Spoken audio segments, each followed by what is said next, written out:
Jacob was not a man of peace, not in the beginning. From the very first breath he took, there was tension written into the pages of his life. He entered the world grasping at something he could not yet understand, clinging to the heel of his brother, as if to declare that he would not be left behind, that he would not be second. His story did not begin in triumph nor in clarity, but in struggle.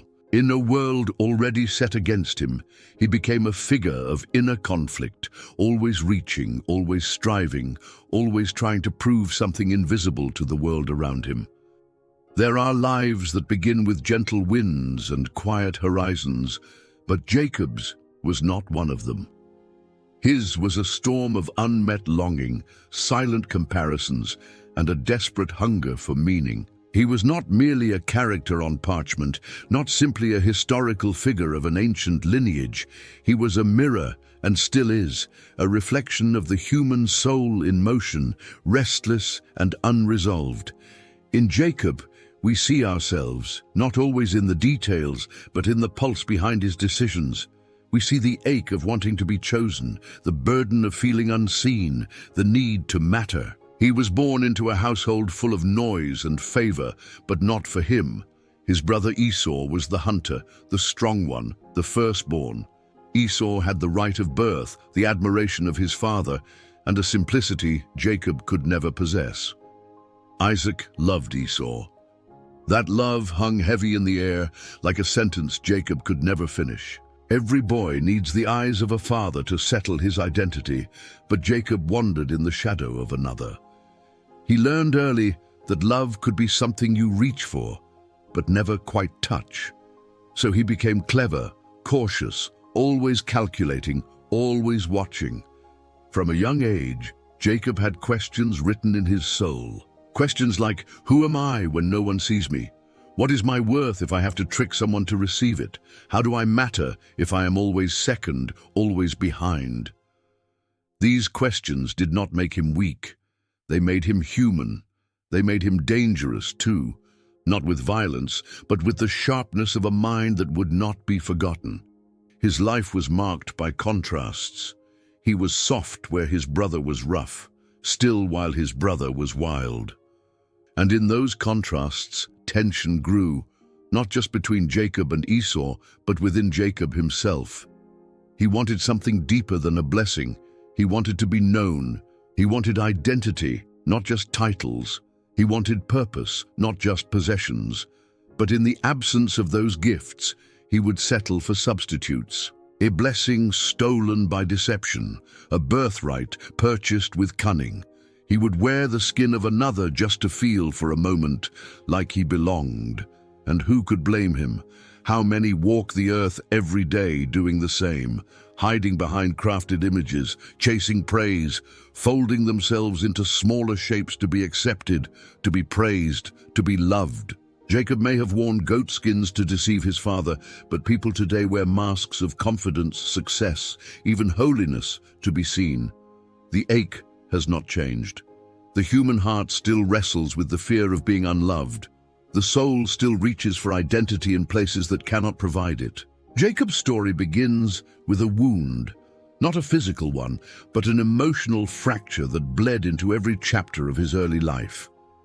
He was a man divided, living between what he was and what he hoped to become. He was a quiet soul in a noisy house, a thinker in a family of hunters, and he carried inside him the silent storm of someone who had yet to understand that purpose is not seized, it is given. Identity is not taken, it is revealed. Love is not earned, it is received. But at the start, Jacob did not know this. He only knew the ache to be more, the ache to be seen, the ache to matter. So he grasped, he connived, he ran. His name would come to mean deceiver, heel-grabber, the one who takes by craft what he could not win by strength. But even in that name, even in that label, something deeper stirred. A hidden thread woven by a patient God who knew exactly who Jacob was and exactly who he would become. And that is what makes Jacob's journey so compelling. Not because he began well, but because his beginning was so broken, because his story does not celebrate perfection, it reveals redemption. His path does not glorify ambition, it showcases transformation. It whispers a truth that many need to hear. You do not need to be whole to be chosen. You do not need to be strong to be shaped. You do not need to be ready to be called. From the very beginning, Jacob's story was marked not by silence but by gesture. A single moment in the womb, captured in the sacred narrative, speaks volumes more than words ever could. As Rebekah labored, twin sons wrestled within her, and when they were born, the second child emerged with his tiny hand clutching the heel of the first. It is a detail easy to overlook, yet it carries the weight of prophecy and personality. That grasp was not merely physical, not merely instinctual. It was the expression of a soul that refused to accept its assigned place, a spirit already reaching for more, even before it understood what more meant. This moment, Jacob's hand on Esau's heel, is more than an image of birth. It is the mirror of a heart that would never be content to stand behind. In ancient times, the firstborn son inherited not only a double portion of the family wealth, but also the mantle of leadership, identity, and divine favor. To be second was to be lesser. And in that ancient world, just as in our modern one, being second often felt like being invisible. Jacob's grasp, then, was not just the movement of a newborn, it was the reaction of a soul already sensing the weight of comparison, already pushing against the constraints of position, already whispering, "I will not settle." His very name, Jacob, Yaakov, means to supplant, to overreach, to take by the heel. It became not just his title, but a prophecy of his nature. He would become a man always reaching, always scheming, always thinking 2 steps ahead to gain what others were handed by birth. In this sense, Jacob embodied the inner turmoil of ambition and insecurity fused into one restless drive. He was not content to let life decide for him. He would decide for himself, bend outcomes to his favor, and take hold of what seemed out of reach, whether or not it was his to claim. But within that ambition was a fracture, an unresolved question that would haunt him throughout his youth and early adulthood. What do we become when we spend our lives grasping? What happens to the heart that cannot rest, that constantly reaches for something more because it believes that who it is, as it is not enough? The grasping hand of Jacob is not so foreign. It is the same instinct that stirs within anyone who has ever compared their life to someone else, and felt small. It is the inner tension that drives people to chase careers, relationships, success, influence, not out of joy, but out of the fear of insignificance. It is the silent engine beneath perfectionism, the quiet despair behind envy. Jacob's hand on Esau's heel is a gesture that speaks for the many who have felt born behind, who live with the urgency to catch up. And yet, beneath the layers of ambition and self-made plans, there is also vulnerability. Jacob was not wicked, he was wounded.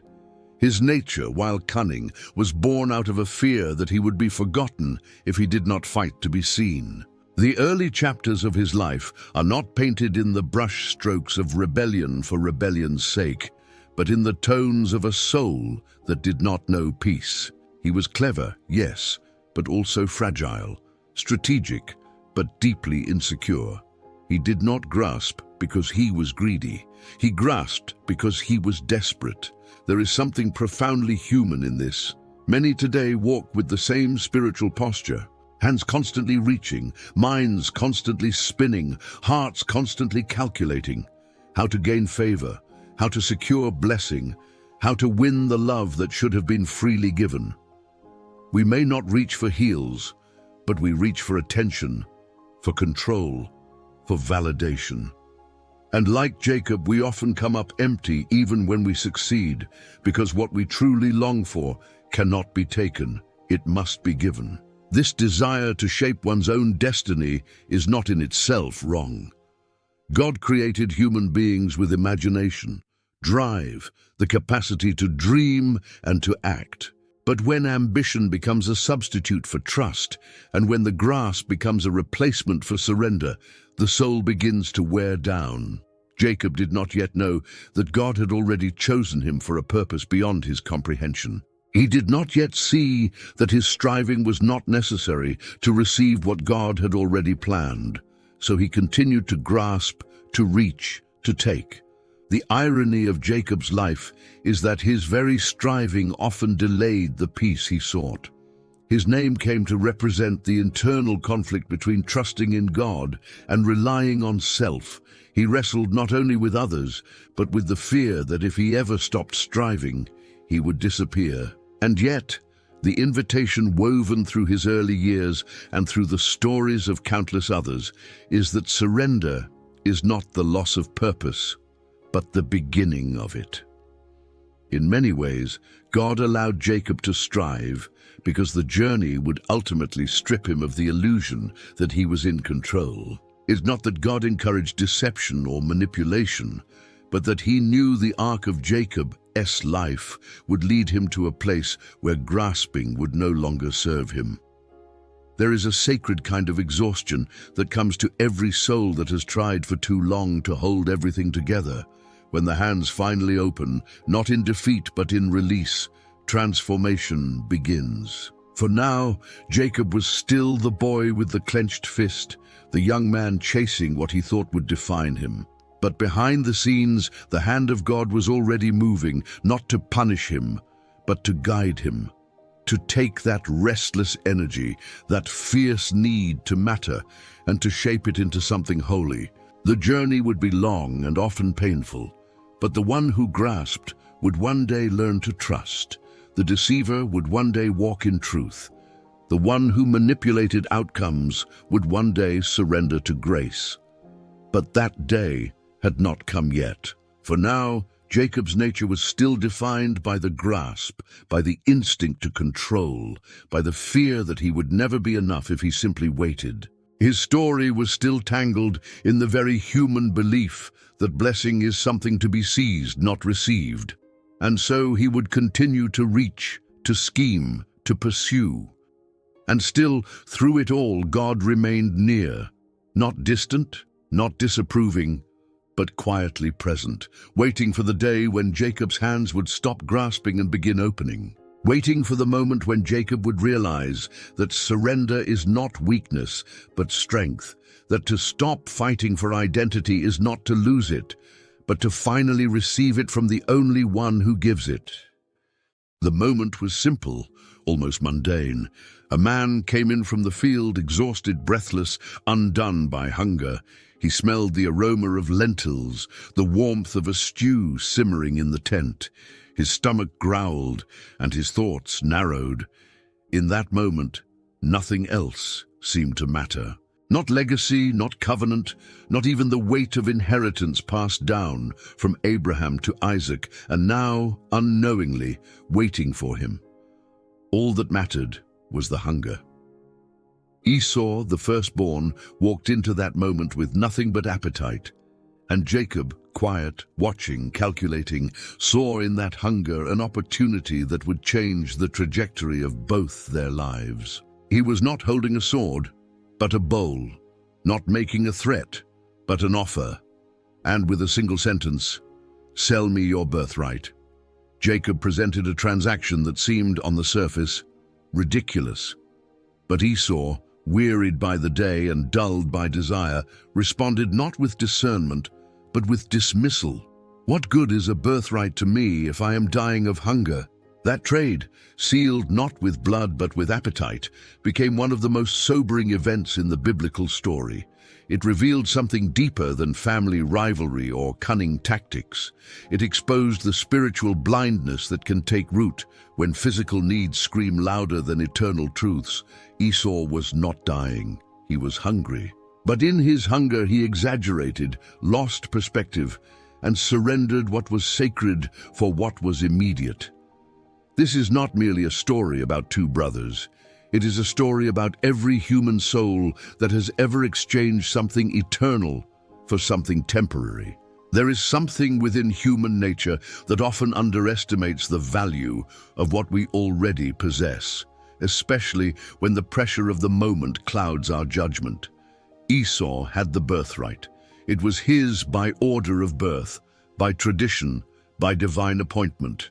Yet in one unguarded moment, he treated it as disposable. And Jacob, for all his flaws, understood its worth. His motives may have been selfish, even manipulative, but he grasped what Esau did not, that the birthright was not just about inheritance, it was about destiny.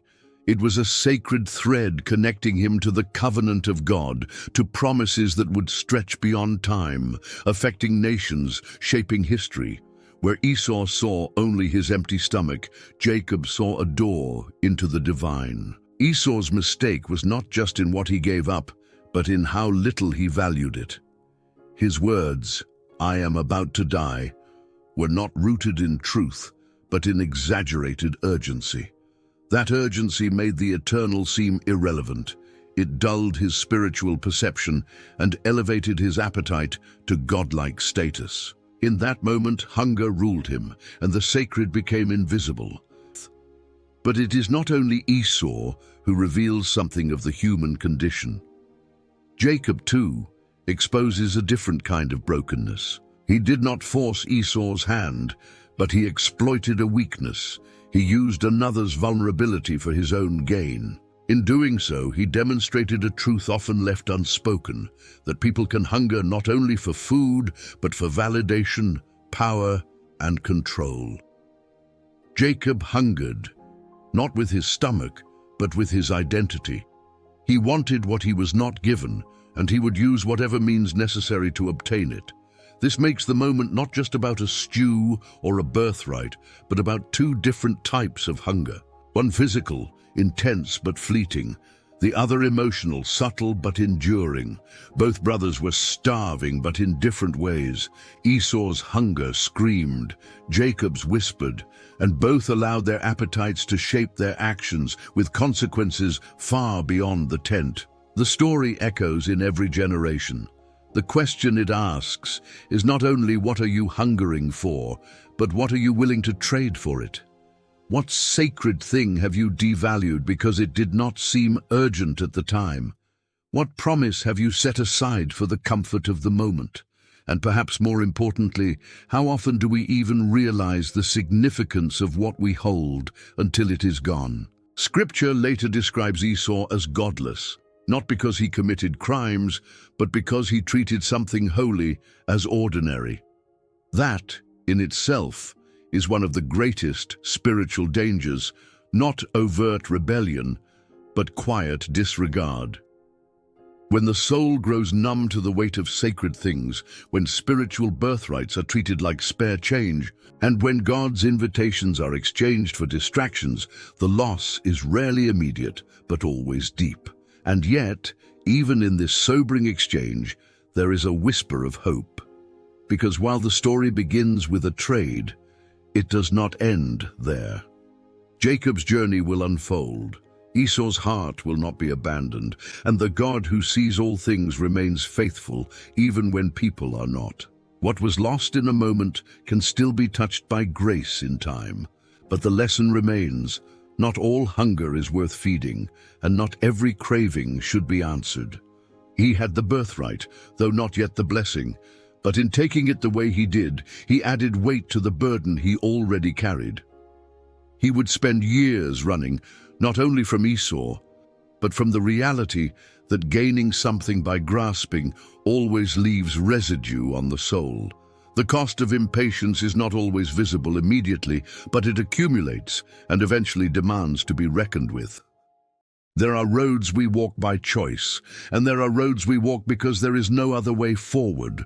For Jacob, the path out of his father's house was not paved with plans, but with panic. He was not sent out as a conqueror or adventurer. He was fleeing.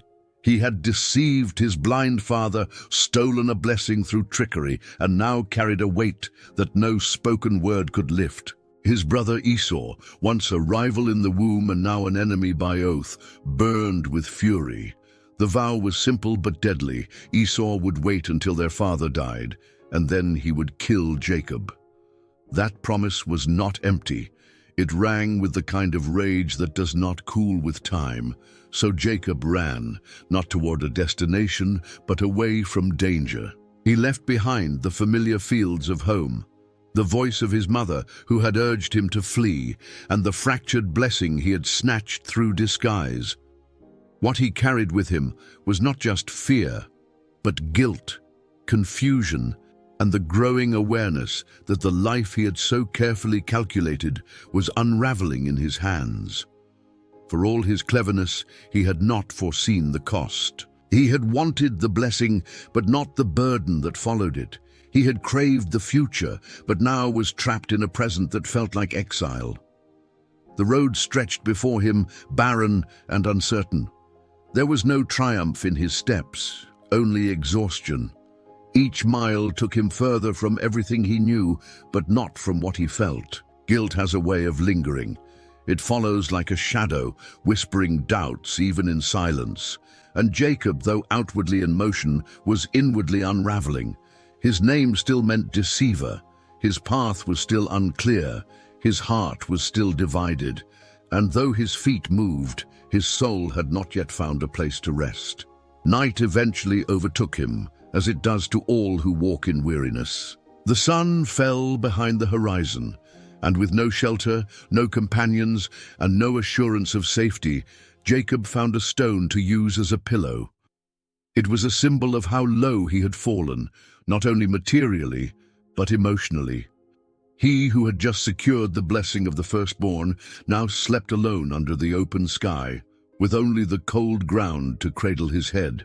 It was a moment not of success, but of surrender, not chosen but forced.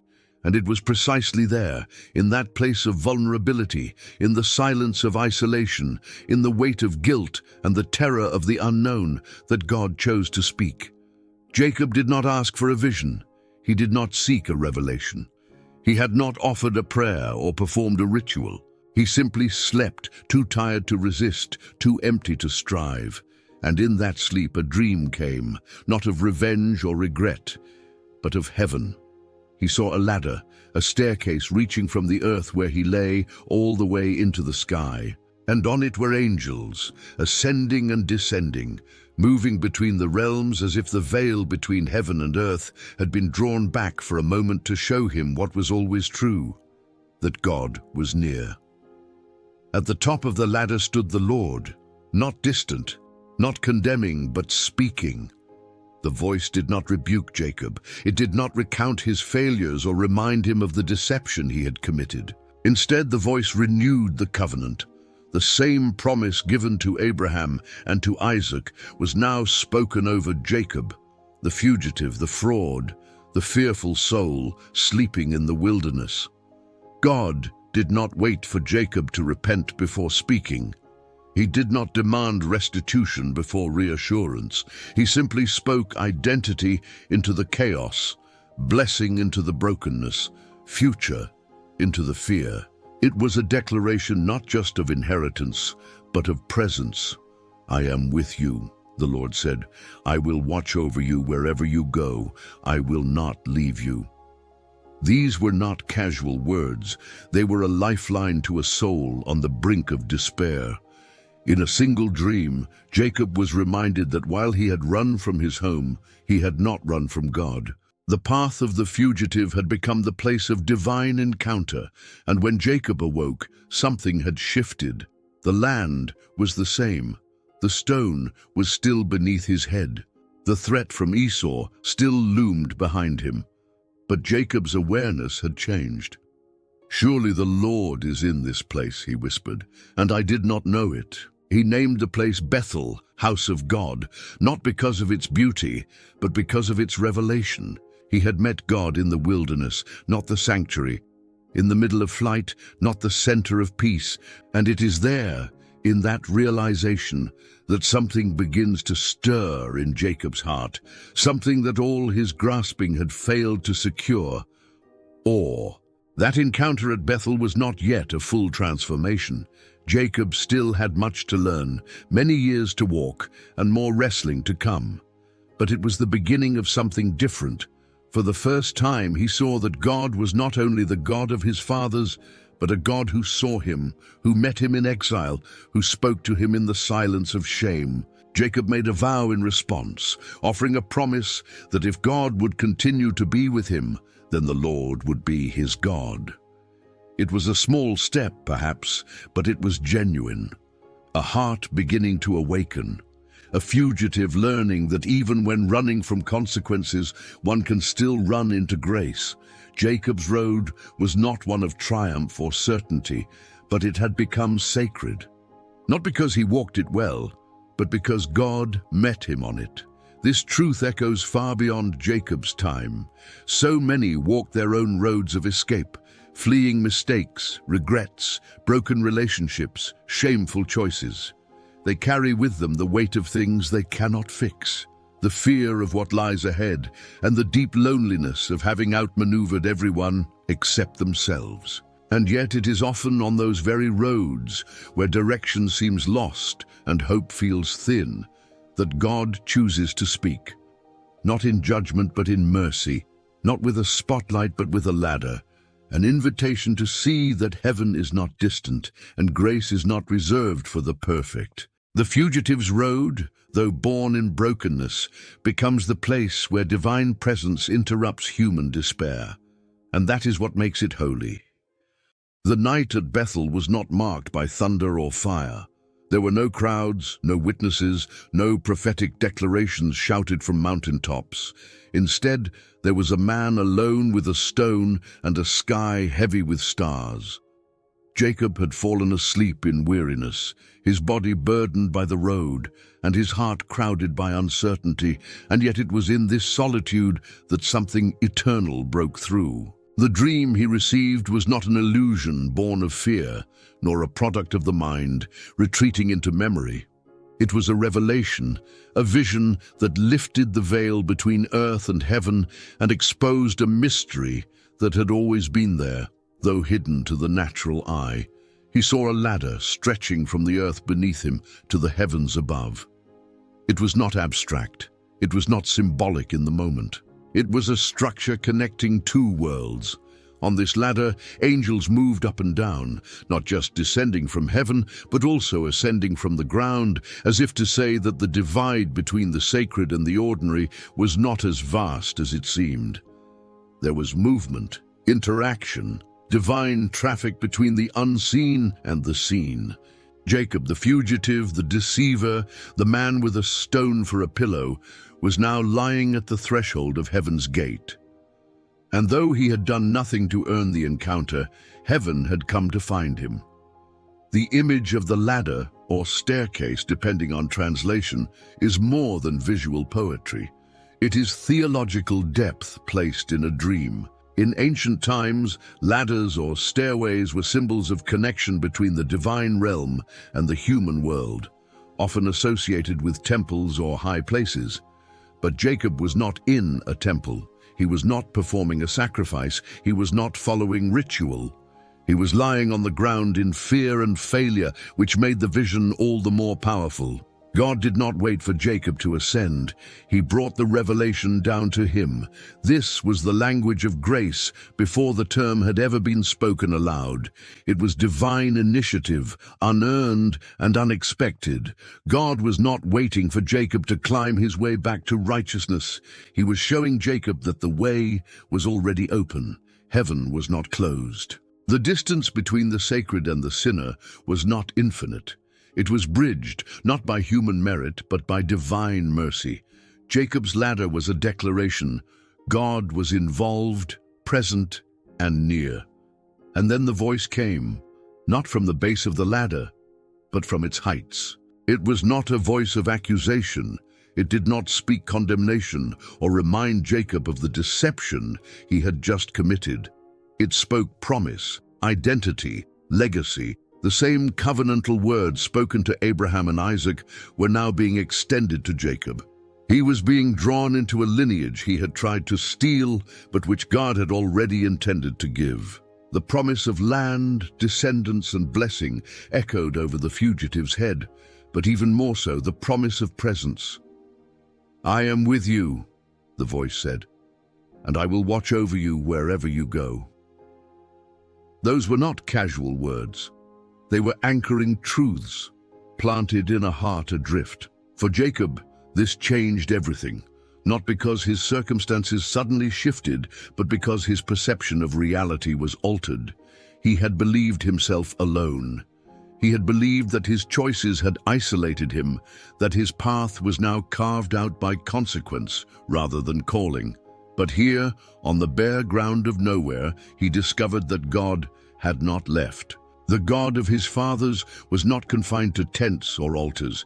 He met Jacob in the wilderness, where shame still clung to his name, and made that place sacred.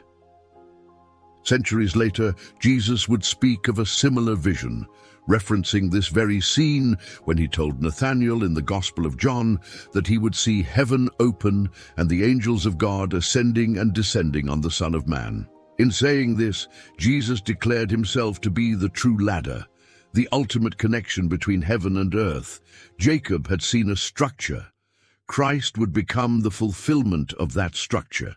No longer would access to God be found in dreams or geographic places, but in the person of Jesus. Through him, the distance would be bridged permanently.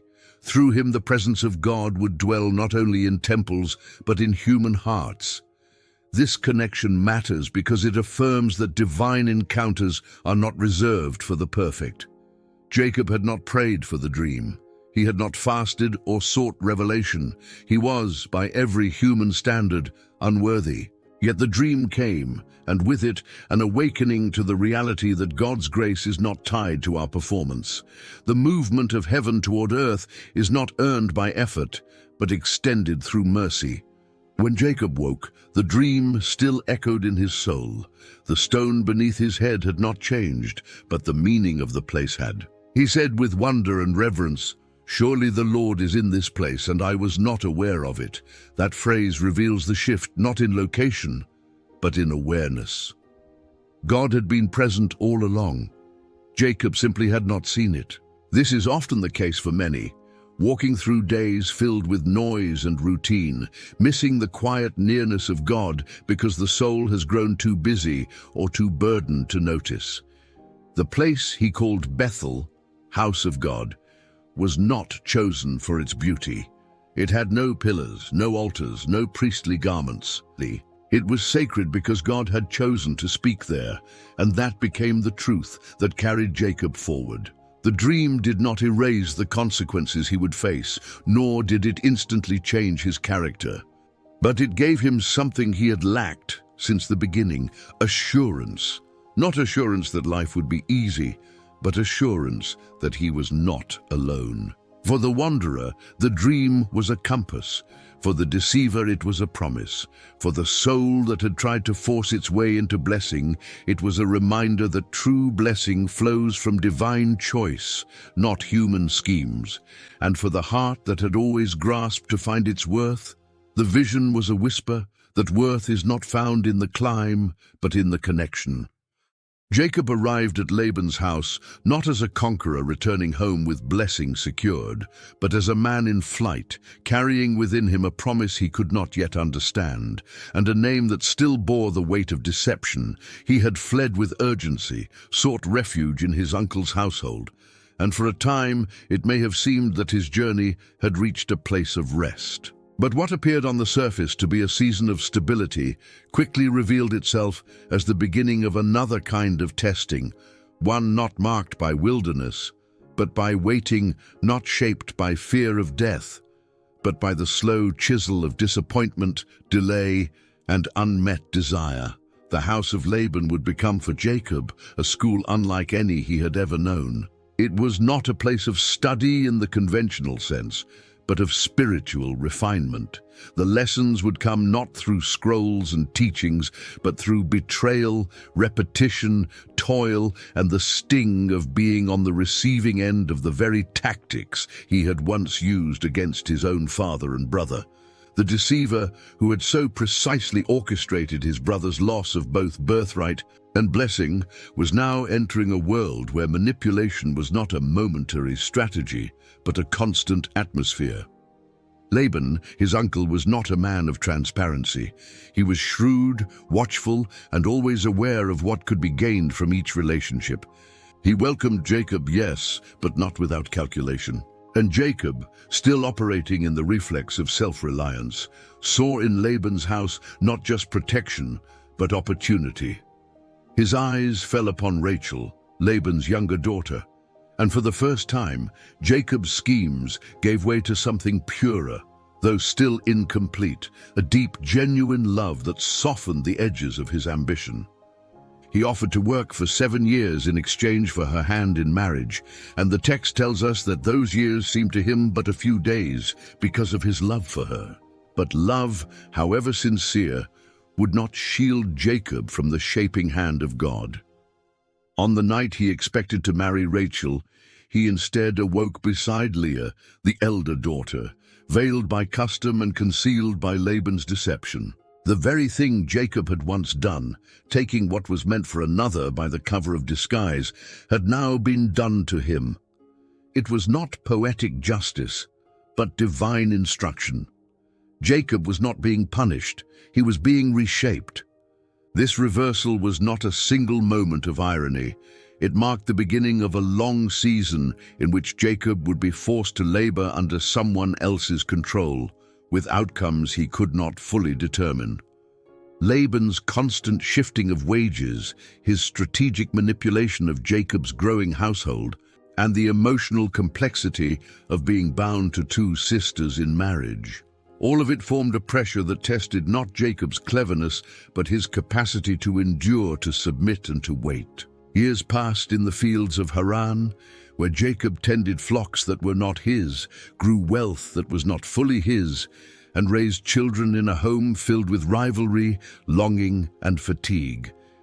He had left home chasing a blessing, and now he found himself in a life that, though externally prosperous, carried the ache of delay. Yet it was here, in the in-between, that God began to shape something deeper in him. The instinct to take was gradually replaced by the practice of trust. The desire to manipulate was gradually overridden by the call to wait.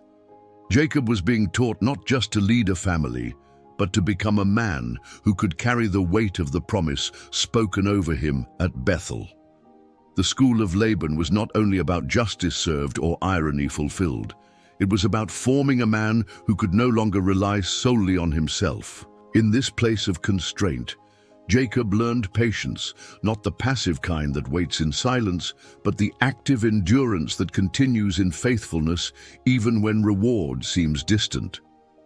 He learned perseverance, not as a tactic to get what he wanted, but as a way of life that taught him how to hold on without forcing outcomes. He learned trust, not in his schemes or his wit, but in the slow unfolding of God's purpose, even when the process felt unfair. The same Jacob who once calculated every move to gain advantage was now learning to live under the weight of others' decisions. He had to navigate injustice without retaliation, betrayal without collapse, and delay without despair. And in doing so, the sharp edges of his identity were being rounded, softened by experience, humbled by time. God was not absent in this prolonged labor. He was near, watching over every transaction, every heartbreak, every manipulation that came Jacob's way, not to destroy him, but to refine him. This part of Jacob's story speaks profoundly to the reality that not all of God's classrooms feel holy. Some look like years spent in jobs that feel thankless, relationships that stretch the soul, situations that test patience beyond what seems fair. But within those spaces, God does his most transformative work. The very seasons that feel like detours are often the exact terrain where character is formed. In the school of Laban, Jacob was not forgotten, he was being prepared. And perhaps that is the lesson most hidden in plain sight, that God does not waste the seasons that seem wasted. Every unjust wage, every long year, every bitter disappointment becomes, in his hands, part of the curriculum. Jacob was learning how to build a life not with the tools of deception, but with the long tools of faithfulness, obedience, and trust. And though he may not have seen it clearly at the time, God was slowly making him into someone who could carry legacy without collapsing under it. The night before Jacob was to see Esau again did not arrive gently. It came with the weight of memories he had tried to bury, the return of fears he thought he had outrun, and the deafening silence of questions that had never fully been answered. Time had passed, years filled with labor, family, and change, but the past had not disappeared. It had waited quietly until this moment when Jacob found himself standing at the edge of everything he had become, facing the one person who embodied all that he had once feared and betrayed. Jacob had heard that Esau was coming, with 400 men. The number was not small, and the implications were not lost on him. He did not know if his brother still burned with vengeance, or if time had softened the fire. But the threat of violence hung in the air like a storm, and Jacob, always the strategist, divided his family into camps, hoping that if Esau attacked, at least some might survive. It was a tactical decision, but beneath it was a man unraveling. All his schemes, all his strength, all his years of striving suddenly felt fragile in the face of what he could not control. And so he sent everything ahead, his family, his servants, his flocks, his gifts, and remained alone. The solitude was not incidental, it was necessary. There are moments in life when no strategy remains, when every resource has been spent, when every voice has been silenced, and a person is left with only themselves, their past, their failures, their longing, and whatever remains of their faith. Jacob stood in that space, not as a patriarch, not as a deceiver, not even as a father. He stood as a soul stripped bare, waiting for what he could not name. It was in that darkness, in that aloneness, that a figure emerged. Not a vision, not a dream, but a man. The encounter began without dialogue, without explanation, only with struggle. The two wrestled through the night, locked in physical combat that transcended mere bodily strength. There was something deeper at work in the clash, a collision of identity, history, and destiny. The man Jacob wrestled was not an enemy, nor merely a messenger. He was a mystery, holy and tangible, carrying the weight of something divine. And Jacob, whose entire life had been built on grabbing, manipulating, and running, found himself engaged in a battle he could not outwit. The struggle was long and unrelenting. It was not a skirmish, but a reckoning. Every movement was heavy with meaning, as if Jacob were not just wrestling a man, but wrestling with the very parts of himself he had never truly faced. The guilt of deceiving his father, the fear of seeing his brother, the shame of becoming someone who had to run to survive. All of it poured into the battle, and yet he did not let go. At some point during the night, the man touched Jacob's hip and dislocated it, a single gesture that revealed the vast difference in power between them. And yet, even in pain, Jacob clung to him. This was no longer about victory. It was about desperation, about refusing to release the one thing that could make the past make sense. When the man said, "Let me go, for the dawn is breaking," Jacob responded not with surrender, but with insistence. "I will not let you go unless you bless me." That cry was not a demand from a place of pride, but a plea from the depths of a wounded heart. Jacob was not trying to steal something this time. He was holding on because he knew that whatever he had been, whatever he had done, he could not go forward without a new name, a new identity, a new affirmation that he was not just a product of his mistakes. The blessing he sought was not material. It was the kind that comes when the soul is laid bare and the only thing left to ask for is grace. The response he received changed everything. The man asked, "What is your name?" And Jacob answered honestly. For the first time, he did not pretend, did not wear someone else's identity. He said, "Jacob, the deceiver, the supplanter, the one who grabs." In naming himself, he acknowledged who he had been, without excuse or disguise. And in return, the man said, "Your name shall no longer be Jacob, but Israel, for you have wrestled with God and with men, and have prevailed." This renaming was not cosmetic, it was redemptive. God was not erasing Jacob's past, but transforming it. The one who had always strived for control was now called one who contends with God, not in rebellion, but in pursuit, not to manipulate, but to be transformed. The limp Jacob would carry from that night forward was not a mark of defeat. It was a mark of encounter. The man who emerged from that riverbank was no longer just the trickster. He was a man touched by God, named by God, and walking not in perfect strength, but in blessed weakness. This night was not just a turning point in Jacob's story. It was a revelation of how transformation often takes place, not in moments of ease, but in seasons of confrontation. God meets people in the dark, in the places where control slips through their fingers, where the noise fades and the soul is exposed. And he does not always speak with words.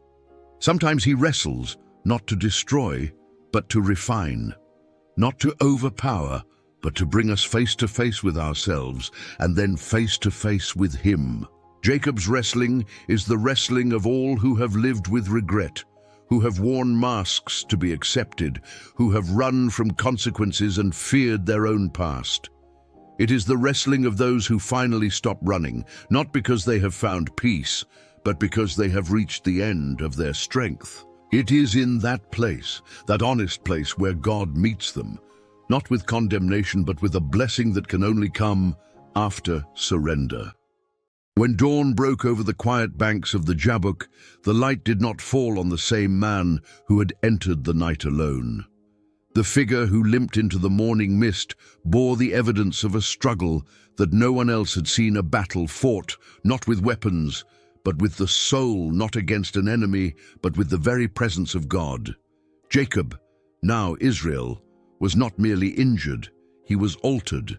He had come seeking safety and strategy, but he left with something far more profound, a blessing that did not remove his pain, but gave it meaning. The limp was not just the result of a physical wound, it became the symbol of a life touched by something sacred. For a man who had spent his entire life on the move, calculating every step, using agility both of body and mind to secure advantage, the loss of physical strength became the birth of something deeper. The one who had always grasped and fled could no longer run. He had to slow down. He had to feel each step. And in that new rhythm, God was not weakening him. He was reshaping him. This is the paradox of divine encounter. Often when God draws near, he does not leave us as he finds us. The encounters that matter most do not simply comfort. They change. They do not only soothe, they mark. And sometimes, the most lasting blessings come wrapped in something that looks like limitation. Jacob walked away blessed, yes, but he also walked away wounded. The blessing did not erase the pain, it was interwoven with it. And in that intertwining, something holy emerged. The name Israel, one who wrestles with God, was not a title of shame. It was a name of honor forged in the night where striving gave way to surrender. It was a name that spoke not only to Jacob's past, but to the future of a people who would descend from him, who would carry in their very identity the remembrance of struggle, faith, and divine pursuit. God did not name Jacob according to what he had done, but according to what had been birthed in him during the night of wrestling. And Jacob, now Israel, bore the name with the limp, not as a contradiction, but as confirmation. The man who had once manipulated a blessing now carried one that could not be taken by force. He had been named by God, not because he had proven himself, but because he had held on, not in arrogance, but in desperation, in hunger, in a refusal to let go until something changed. That grip was not the old Jacob, seeking to grasp and steal. It was a cry from the depth of the soul, longing to be seen, to be known, to be made whole. There is something deeply mysterious in the way God marks those he transforms. It is not always with crowns or visions or exaltation. Often it is with a limp, a scar, a slowing of the soul that reminds us we are no longer who we were.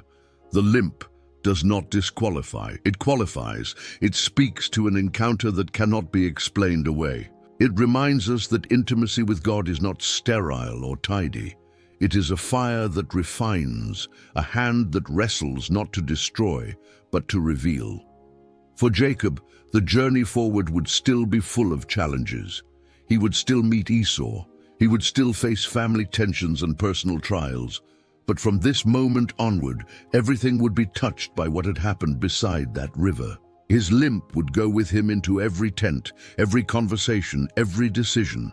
And though others might not understand its origin, Jacob would know he had seen God face to face, and he had lived.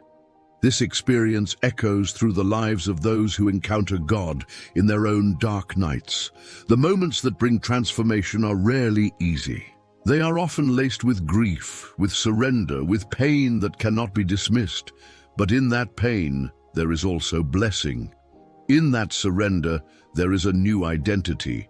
And while the world celebrates strength without wounds, heaven often honors those who walk with visible reminders of invisible grace. The ones who have wrestled with God are not those who carry answers. They are those who carry marks.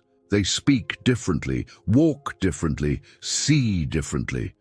Not because they have mastered the spiritual life, but because they have been touched by God in the secret places of brokenness.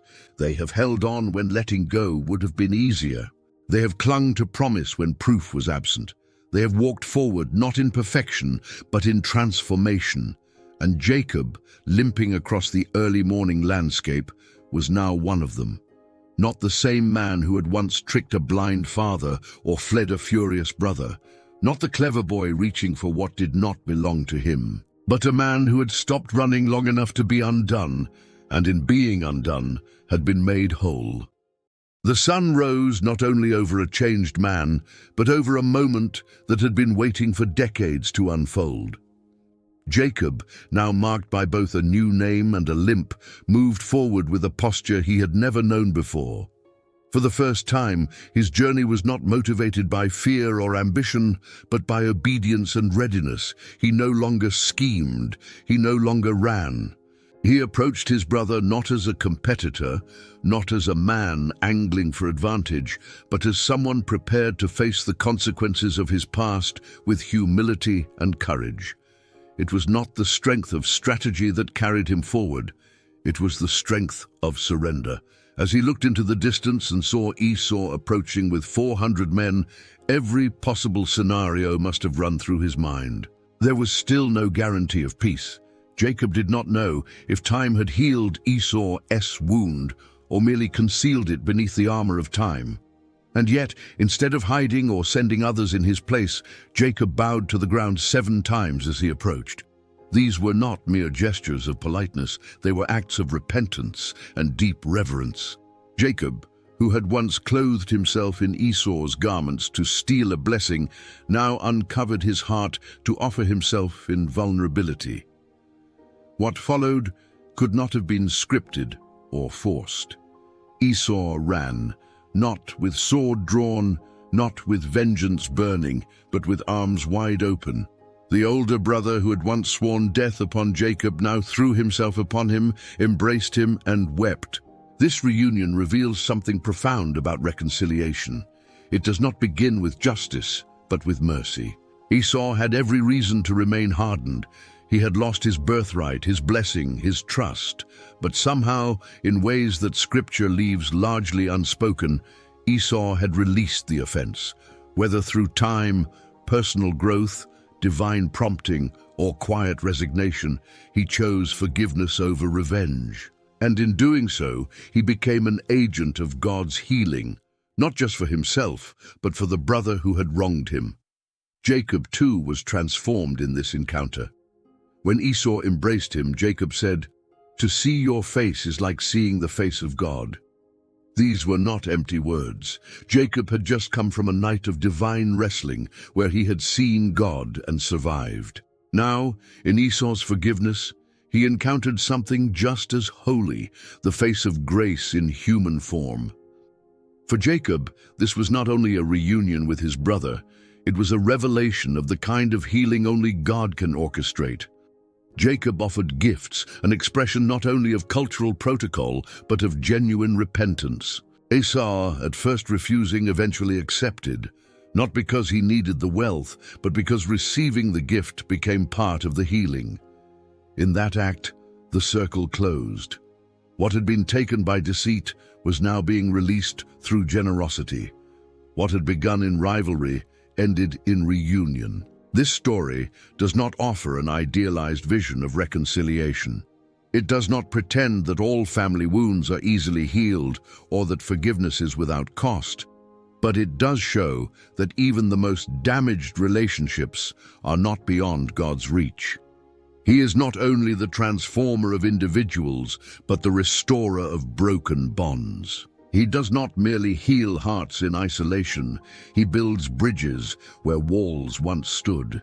There is something holy in the vulnerability required for reconciliation. Jacob did not know what would happen when he approached Esau. He came with fear, prepared for the worst, yet chose to walk into that uncertainty with humility. He did not demand forgiveness. He offered himself. That posture is often what opens the door for healing. True reconciliation begins when someone lays down their right to be right and chooses instead to be real, to be present, to be open to grace. The embrace between Jacob and Esau was brief in the narrative, but its impact resounds far beyond its verses. It speaks to every story of sibling rivalry, every fractured friendship, every estranged parent and child. It whispers hope into places where silence has long reigned, reminding us that God still writes new chapters in stories that seem too broken to mend. He does not force reconciliation, but he invites it.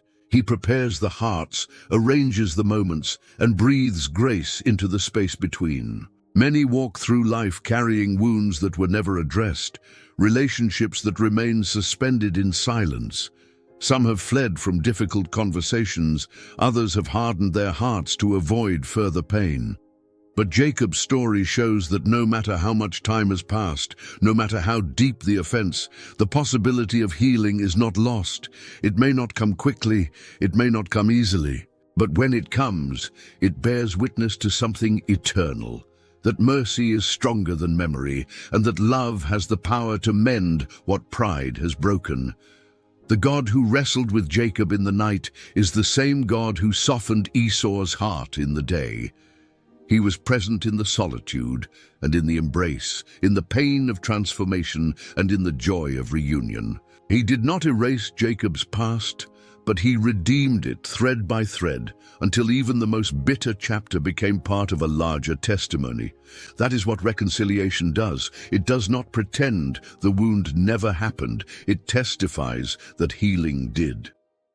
The return to Bethel was not an impulsive decision, but a divine calling that stirred in Jacob's soul like an echo from the past. Years had passed since he first laid his head upon a stone in that place, fleeing for his life and dreaming of a ladder that reached into heaven. So much had changed since then. He had become a husband, a father, a man of wealth, a man who had wrestled with God and had lived to tell the story.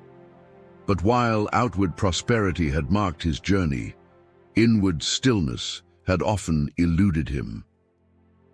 Now, in the twilight of his story, God called him back, not just to a location, but to a posture, to a place of remembrance and renewal.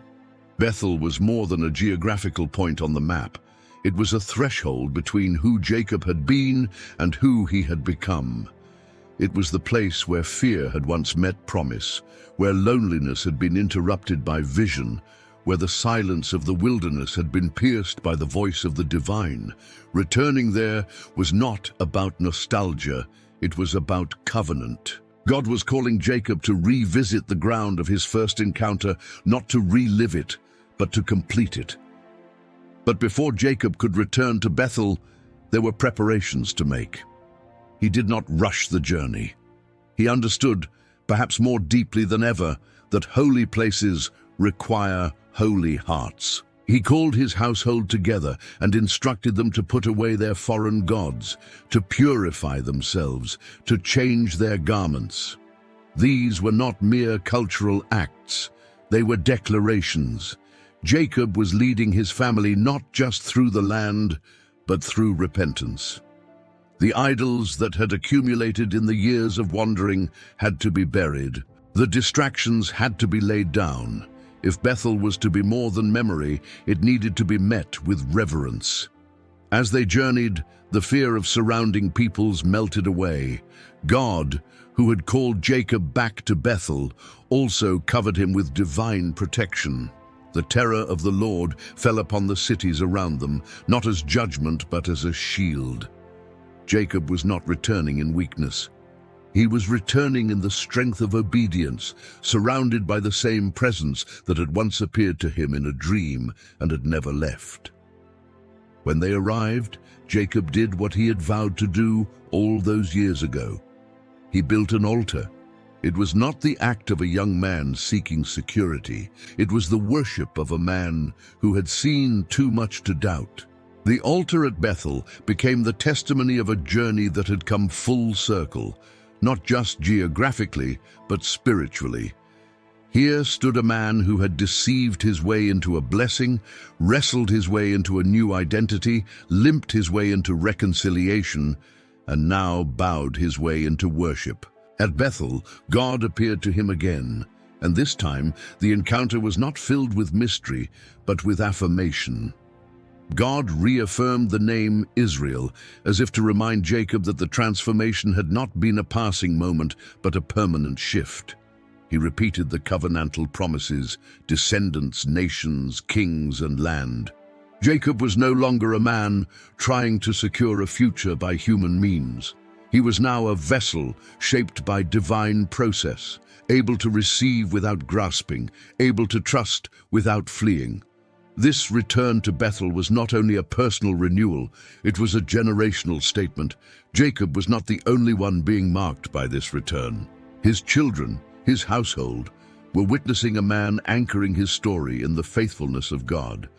In coming back to the place of first encounter, Jacob was not escaping the past. He was redeeming it. The stone that had once been a pillow of desperation had now become an altar of praise.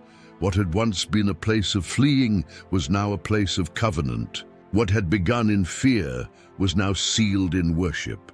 There is something sacred in the way God calls people back to earlier places, not to haunt them with what once was, but to show them who they have become. Bethel was not just about Jacob's past.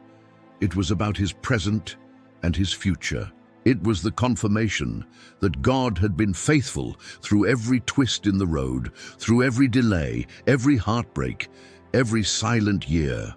In returning to Bethel, Jacob was also returning to his center, to the truth that no matter how far he had gone, the God of that dream had never stopped watching, never stopped guiding, never stopped shaping. Many carry within their stories moments of first encounter, times when God spoke clearly, when purpose began to rise, when the journey of faith first ignited. And as life unfolds, those moments can seem distant, almost untouchable. Yet God, in His mercy, often invites His people back, not to recapture a feeling, but to recalibrate the heart. The return is not to recover what has been lost, but to realize what has been gained. Jacob's journey to Bethel reminds us that no matter how winding the path, no matter how long the detour, the places where God once spoke still hold power. The voice that called Jacob in a dream had not faded. It had simply been waiting for him to listen again, not as the young man filled with fear, but as the seasoned soul shaped by grace.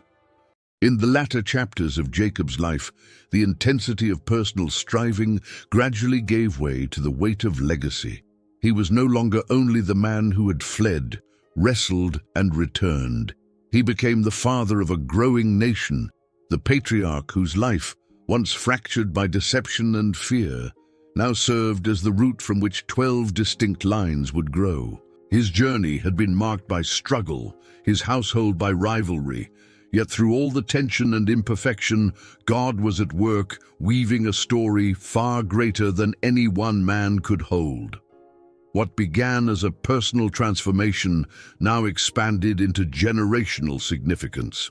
The 12 sons, born to Jacob through Leah, Rachel, Bilhah, and Zilpah, were not the result of careful planning or harmonious unity. They came from a family marked by longing, competition, and emotional complexity. Each son entered a world already colored by the shadows of favoritism and unmet desires. Yet within that imperfect context, God was establishing the very structure upon which the people of Israel would stand. These sons would not only carry the memory of their father's journey, they would become living pillars of a divine promise that stretched far beyond their lifetimes. Reuben, the firstborn, bore the privilege of seniority, but not the favor of his father. Simeon and Levi, fierce and passionate, would carry both the strength and the consequences of their actions. Judah, born of Leah, emerged with a surprising prominence, not as the eldest, but as the one through whom the royal line would later flow. His story would echo with redemption, not because he was without fault, but because God's purpose would work through his turning point, his intercession, and his eventual courage. Joseph, the beloved son of Rachel, would rise through betrayal and imprisonment to save nations, and Benjamin, the youngest, would remain a symbol of tenderness and loss, interwoven with hope. Jacob's household was not unified by simplicity or ease. It was often divided by preference and pain. Yet the grace of God did not wait for perfection to move forward. Instead, it chose to work through each personality, each decision, each moment of weakness and strength. The names of Jacob's sons would later become the names of tribes, regions, and banners under which generations would walk. Each represented a piece of a greater whole, distinct yet connected, flawed yet chosen. In his older years, Jacob began to see the long arc of what God had begun in him. He watched as his family grew, as grandchildren played in tents once filled with silence and striving. He remembered the nights alone, the fear of Esau's approach, the face of the man he wrestled beside the river. And now, as he leaned on his staff and looked out upon the sons who surrounded him, he began to speak not just as a father, but as a prophet. His blessings upon his sons, given near the end of his life, were not mere sentiments. They were declarations, shaped by insight, experience, and divine inspiration. To each son, he gave words that would resonate far beyond his death. Some were filled with warning, others with promise. All were rooted in a deeper truth, that the story God was telling through Jacob would not end with him. His personal transformation, painful and profound, was only the beginning of something generational. He had once grasped for blessing with his own hands. Now he gave it freely, not because he had mastered life, but because he had learned that legacy is not crafted by perfection. It is released through faith. What God had started in Jacob, a man once defined by deception, was now carried forward in a family that bore his name. Israel was not just the name of one man, it was now the identity of a people. And even as conflict would continue in generations to come, even as the 12 tribes would face their own battles, betrayals, and exiles, the foundation had been set. A lineage had been established, a covenant had been sealed, not because Jacob had lived flawlessly, but because God had chosen to be faithful through every season of his life. This truth speaks deeply into the lives of those who wonder if their past disqualifies them from building something that lasts. Jacob's journey shows that legacy is not the reward of the perfect, but the inheritance of the faithful. It is shaped through daily obedience, through slow transformation, through moments of surrender that echo far beyond a single lifetime. Every step Jacob took, from Bethel to Haran, from Peniel to Egypt, carried with it not just personal consequence, but generational impact. The journey did not end with Jacob's last breath. It continued through his sons, through their sons, through tribes and traditions and sacred history. What God had begun with a restless, grasping boy became the foundation of a people called to reflect his name. The 12 sons were not just heirs of Jacob's estate. They were carriers of his story, his struggle, his limp, his worship, his encounters with God. And through them, the promise given to Abraham was preserved, expanded, and handed down like a flame passed from one generation to the next. Legacy, as Jacob's life makes clear, is not about leaving behind wealth or status. It is about imparting faith, memory, testimony. It is about building something that will outlive the one who started it. The limp Jacob bore never left him, but neither did the covenant. That mark of divine encounter and the children who watched him walk with it became the evidence that God does not only change lives, he builds through them, far into futures they will never see. Throughout Scripture, there is a phrase that returns again and again, like a steady heartbeat: the God of Jacob. Not just the God of Abraham, the patriarch of faith, or the God of Isaac, the obedient son laid on the altar, but the God of Jacob, the man who wrestled, who deceived, who fled, who limped, who loved deeply and failed greatly. This title, repeated in psalms, prophecies, and prayers, is not a casual reference. It is a declaration. It is an invitation to all who have ever struggled, doubted, longed, or fallen to believe that the same God who met Jacob in his wandering still meets people today in theirs. The God of Jacob is not reserved for the flawless. He is the God who calls the uncertain, who walks with the broken, who speaks to the restless. He is not repelled by the mess of human experience. He enters into it. He chose Jacob not in spite of his contradictions, but knowing them. He called him while he was still running. He blessed him after the wrestling. He stayed with him through seasons of silence, betrayal, and deep sorrow. The God of Jacob is patient. He is persistent. He is near. In Psalm 46, verse 7, it is written, "The Lord of hosts is with us. The God of Jacob is our fortress." This verse does not lift up the strength of Jacob, but the faithfulness of the one who stood with him. A fortress is not a place we build, it is a place we run to. And the God of Jacob remains a refuge for every soul that feels unworthy, for every heart that carries regret, for every person who wonders if their story has drifted too far from redemption. Jacob's life was not a clean arc. It was winding, full of shadows and light, peaks and valleys.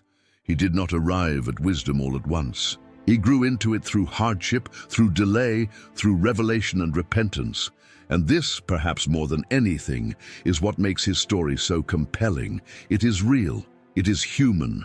It is full of the tension between what we desire and what God designs. And through it all, God remains present, not silent, not passive, but working with care and intention. When we read that God is the God of Jacob, we are reminded that he is the God of transformation, the one who does not abandon the struggler but invites them to wrestle and then blesses them through the very battle they thought might undo them. He is the God who takes deceivers and names them as fathers of nations. He is the God who allows limp and legacy to walk side by side. He is the God who makes altars out of stones, who turns exiles into worshippers and families into nations. Jacob's name may have been changed to Israel, but God never ceases to be known as the God of Jacob. He chooses to associate himself with the man before the transformation, to identify with the struggler before the strength. This reveals the heart of God, not merely toward who we will become, but toward who we are in our process. He does not require that we be whole before he walks with us. He walks with us to make us whole. There is no life too tangled, no past too scarred, no season too wasted that it cannot be drawn into the redemptive hands of the God of Jacob. His story is not just preserved for history, it is proclaimed for hope. It speaks to the one who lies awake with regret, to the one who feels unseen, to the one who has run far and long and wonders if return is still possible. It speaks to the one who wrestles in silence, whose limp feels more like shame than testimony. To them, to all, the message is clear. The God of Jacob is still near. He is still speaking, still guiding, still blessing. He still calls people by name, still meets them on lonely roads, still transforms ordinary ground into sacred space. He still takes what is broken and makes it beautiful. He still chooses what the world might discard, and he still writes stories that outlive the ones who lived them. Jacob's life may have begun in conflict, but it ends in covenant. It may have been filled with struggle, but it concludes in purpose. And through him, the story of a people begins. A story that will carry the name Israel, a name birthed in the night, sealed by encounter and remembered by a limp that never went away. So if you find yourself in the middle of your own wrestling, if you are walking with questions, with wounds, or with history that feels too heavy to redeem, remember this: you are not alone. The same God who called Jacob still calls.